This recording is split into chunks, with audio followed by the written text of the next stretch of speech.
Only come out at night.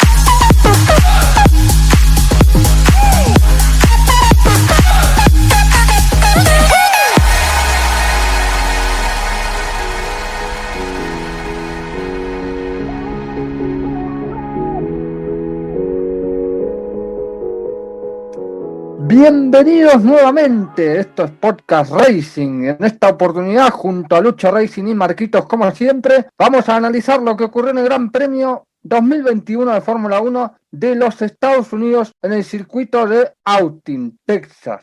Una carrera que fue bastante monótona, por así decirlo, pero en lo que se refiere a las estrategias, tanto Red Bull como Mercedes pelearon mucho en la punta de la carrera. ¿Cómo les va, muchachos?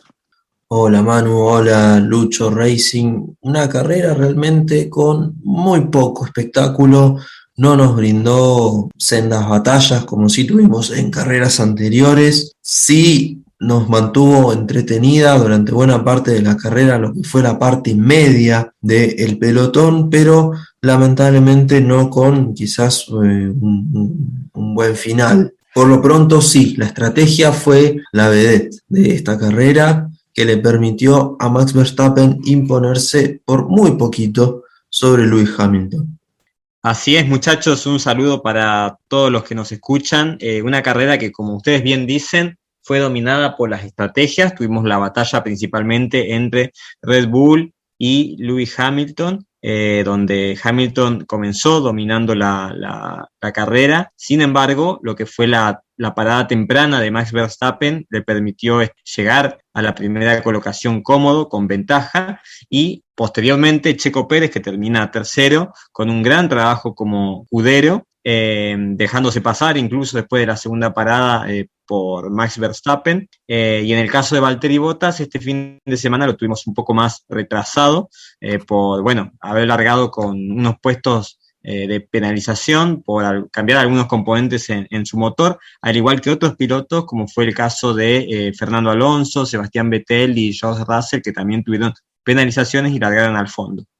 En lo que se refiere a lo que son los cambios de motores y sus componentes, realmente está llegando a una etapa decisiva, es decir, hay mucha diferencia del año entre los desarrollos de los equipos de punta y los equipos de media tabla hacia abajo. Eso se notó sobre todo a lo largo del fin de semana. Estamos hablando de que se esperaba, por ejemplo, que Ferrari, luego de cambiar varios componentes en carreras anteriores, mejorara su rendimiento. De hecho, tuvo un buen rendimiento el fin de semana. Sin embargo, se mantuvieron en lo que es la mitad de la tabla, en la tabla de pilotos. Después, en lo que se refiere a las posiciones de adelante, en lo que se refiere a las posiciones de punta, el día sábado tenemos que hablar de que hubo una clasificación bastante electrizante, sobre todo en la Q3, porque Verstappen, Hamilton y Pérez realmente se sacaban muy poca diferencia, muy poca diferencia. Sin embargo, se destacaba el gran papel de Pérez, que a lo largo de toda la semana estuvo consistente, incluso en carrera, a pesar de los problemas en los boxes.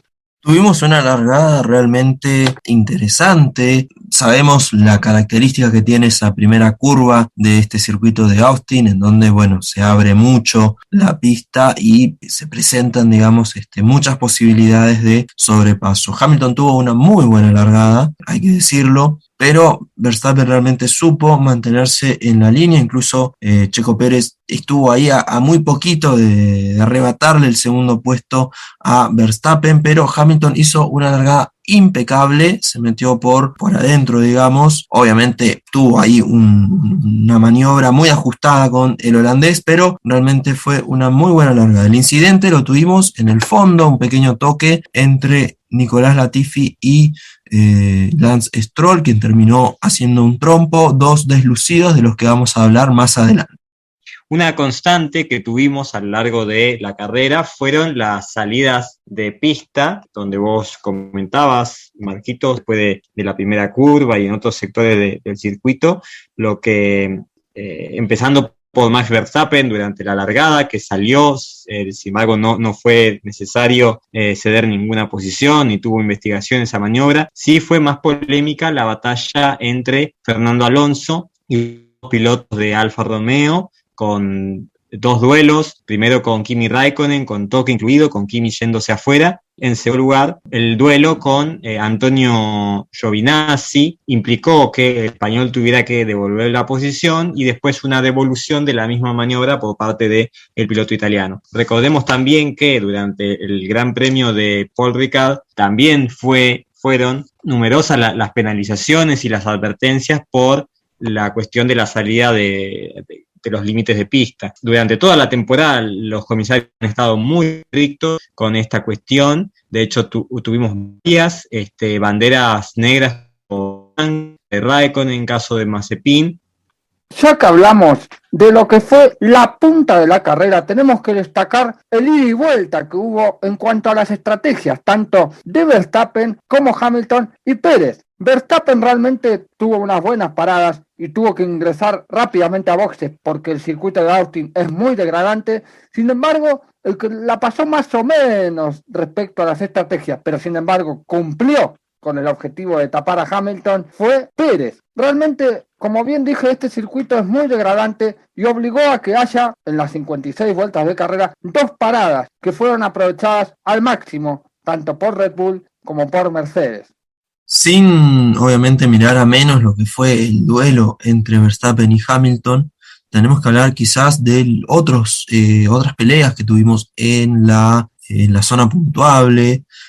Caso de los pilotos de McLaren con los pilotos de Ferrari, dos equipos que están mano a mano, separados por muy poco en la lucha por el tercer puesto en el campeonato de constructores. Realmente yo creo que son los equipos, digamos, de la segunda línea, sacando el trabajo de Mercedes y de Red Bull. Sin lugar a dudas, McLaren y Ferrari no tienen competidores directos. Digo esto porque Alfa Tauri hoy por lo menos ha estado bastante más alejado. Alpine tuvo muchas dificultades el día de hoy. De hecho, los dos pilotos tuvieron que abandonar. Aston Martin tuvo ahí una suerte en las últimas vueltas de carrera, si no tampoco habría puntuado.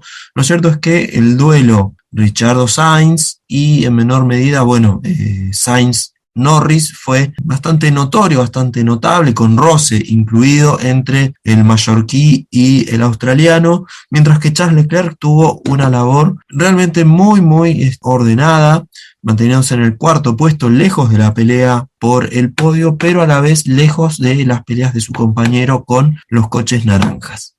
Exactamente, como bien comentaban ustedes, tanto la Ferrari como los McLaren se intercalaron posiciones con un Charles Leclerc como un muy buen actor de reparto en esta carrera, y en el caso de Sainz fue de los pocos junto con Lance Stroll que decidió largar con los neumáticos suaves. Sin embargo, esta estrategia diferente no le sentó muy bien y se mantuvo más o menos enfrascado en duelos con Daniel Ricciardo y también en el medio Valtteri Bottas, que como decíamos al principio no logró avanzar demasiadas posiciones y ponerse a la altura del duelo de los Red Bull con Hamilton. Mientras que Lando Norris tuvo una carrera bastante en solitario, sin ese último sprint final que nos tiene acostumbrado de mejorar posiciones. Yo creo que perder la carrera de Rusia fue algo que quizá le jugó anímicamente al piloto británico, que en las últimas carreras no ha estado en las primeras posiciones y de hecho pierde el cuarto puesto del campeonato frente al avance de Checo Pérez. Por otra parte, quería mencionar también el gran trabajo que hizo el japonés Yuki Tsunoda, el aguerrido piloto del equipo Alfa Tauri. Mantuvo en las primeras vueltas un duelo con Valtteri Bottas y después se mantuvo controlando la distancia principalmente con los Alfa Romeo y en un primer lugar el avance, el ataque de Fernando Alonso. Tsunoda este fin de semana salvó las papas a Alfa Tauri porque realmente Gasly tuvo un inconveniente técnico que lo obligó a abandonar la carrera de forma muy temprana, mientras que Tsunoda finalmente vuelve a los puntos después del Gran Premio de Hungría, si no me equivoco. Lo dijimos, carreras bastante deslucida para los Alpine. Alonso supo ser un buen animador hasta que, promediando el último tercio de carrera, debió abandonar. Alpine no tuvo un muy buen fin de semana y Esteban Ocon también abandonó bastante temprano, había tenido también ahí como un toque con Nicolás Latifi cuando el canadiense salía de boxes, no encontró el ritmo, se mantuvo detrás de Latifi, lo cual llama un poco la atención considerando que Latifi tampoco tenía el auto, pero bueno, lamentablemente Alpine, como Pierre Gasly, tuvieron un magro fin de semana. Y el equipo francés tuvo un rendimiento sin duda muy parejo con el de los Alfa Romeo. En el caso Kimi Raikkonen hizo un carrerón. Kimi la verdad que merecía sumar ese último punto con una batalla sin apichonarse ante Fernando Alonso. Ahí tuvimos un duelo de campeones, como ya mencionábamos. Finalmente tuvo un trompo, una salida de pista ya en la última parte de la carrera, lo que permitió la llegada a los puntos de Sebastián Vettel en el 10º lugar, mientras que Antonio Giovinazzi estuvo muy cerquita, puesto número 11, manteniéndose durante toda la carrera también en diversas luchas, tanto con Stroll como con Alonso y con el propio Raikkonen. Y como comentábamos, en cuanto al equipo Aston Martin, tuvieron el punto de Sebastián Vettel. Vettel también jugó bastante con las estrategias esta carrera, con momentos de estar en los puntos, generalmente estar fuera de los puntos, finalmente se termina llevando una unidad, mientras que Lance Stroll, después de lo que fue ese toque en la primera vuelta con Nicolás Latifi, también se mantuvo en la lucha con los pilotos de Alpine y de Aston Martin, sin poder mantenerse en los puntos y finalmente termina en la posición número 12ª. Vettel supo aprovechar todo el desastre y el ida y vuelta que había en la mitad de la tabla y finalmente rascó un puntito para Aston Martin. En lo que se refiere al final de la tabla, tenemos ya que destacar el papel de los Williams y obviamente de los Haas. Por parte de los Williams se esperaba que tuvieran una mejor actuación después de lo que fue la clasificación del día sábado. Sin embargo, Russell, a pesar de haber cambiado componentes, estuvo en la lucha por entrar en los puntos. Sin embargo, fue suficiente el rendimiento que tuvo el piloto británico, futuro piloto de Mercedes. Después, por el lado de Latifi, realmente en el día de ayer se esperaba que entrase a Q2, pero bueno, en el día de hoy tuvo el percance con Stroll, que lo mantuvo relegado al fondo prácticamente a lo largo de toda la carrera. El equipo Haas finalmente, para terminar con el análisis piloto por piloto, bueno, no tuvo un gran premio excepcional, salvo porque Mick Schumacher realmente tuvo un ritmo que le permitió mantenerse por lo menos a raya con quienes le seguían más arriba en las posiciones. ¿A qué me refiero con esto? No terminó a una vuelta de quien le precede, en este caso, bueno, fue Latifi, sino que supo mantenerse en un bastante buen ritmo. Mazepin, en cambio, sí estuvo distante, incluso de su propio compañero, a más de un minuto del hijo del Kaiser, pero yo creo que Haas le está faltando ahí una carrera con un poquito más de suerte. Schumacher ya viene de por lo menos 2 o 3 grandes premios con buenas clasificaciones. Recordemos esto, si no hubiese sido por las penalizaciones, o sea, si aquellos pilotos penalizados el día sábado para el domingo no hubiesen girado, a lo mejor Mick Schumacher podría haber tenido incluso una clasificación mejor de la que tuvo. Y bueno, Mazepin, por otro lado, obviamente no podía aspirar a mucho más, pero si bien se mantienen al fondo, los Haas, como decíamos en el Gran Premio anterior, suelen tener ciertos destellos de espectáculo que entretienen obviamente a la fanaticada. Ahora, amigos, vamos a hablar de lo que nos deja después de esta carrera en cuanto al campeonato de pilotos de la Fórmula 1. Tenemos a Max Verstappen con 287,5 puntos, que acrecienta un poco la ventaja con Lewis Hamilton. Igual la distancia es nada, el piloto británico tiene 275,5 puntos, seguido por Valtteri Bottas con 185. Cuarto lugar para Checo Pérez, que con su muy buen trabajo escala esa posición con 150 puntos, superando por 1 a Lando Norris con 149, mientras que los pilotos de Ferrari mantienen la lucha entre ellos, con Charles Leclerc con 128 puntos, superando a Carlos Sainz Jr. con 122,5 puntos. Más abajo, Daniel Ricciardo con 105 puntos, en una temporada que no es de las mejores, pero se lleva una muy buena victoria y acompaña lo que es el rendimiento de Lando Norris. Más abajo, Pierre Gasly con 74 puntos después de su mal fin de semana, y cierra la tabla de los 10 Fernando Alonso con 58.